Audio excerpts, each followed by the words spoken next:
Usap-usapan nga ngayon ang movie nila Alden at Katrina Hello Love Goodbye na sa 3 araw ay tumabo na ng 245 million pesos.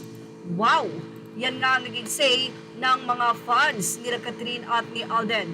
Ganun pa man, marami ang nalulungkot dahil tila binalahura daw ni Catherine Bernardo ang sarili sa kissing scene nila ni Alden Richards dahil sa 11 years sa lahat ng movie nila Catherine kasama ang ex-boyfriend na si DJ ay walang ganitong mga eksena.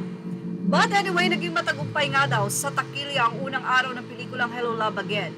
Nitong Miyerkules, November 30, nagsimulang mapanood sa 1,000 cinemas worldwide ang coming back movie nila Alden Richards at Catherine Bernardo. Sa Pilipinas, ang sequel nito na Hello Love Goodbye ay nagbukas naman sa mahigit 600 cinemas. Ito ang highest number of cinemas na nakakamit ng isang Pinoy film. Kahit record-breaking ang dami ng sinihan ay halos sold out ang karamihan ng screenings dahil sa dami ng gustong makapanood ng Hello Love Again.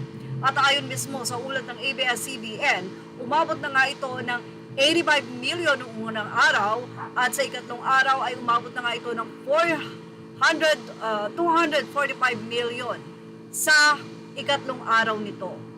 Anyway, maraming mga nag-review. Syempre ang mga fans, ang review nila ay goods. Maganda, nakakaiyak, napakagaling ni Alden, ni Katrina at ni Joros at okay na okay daw ang movie. Pero sa mga ilang netizen, hindi nila sila not satisfied. Ayon sa kanila, halata daw minadali ang movie. Halata daw na ito ay kulang sa story dahil marami daw throwbacks na isinisingit sa movie na Hello Love Goodbye.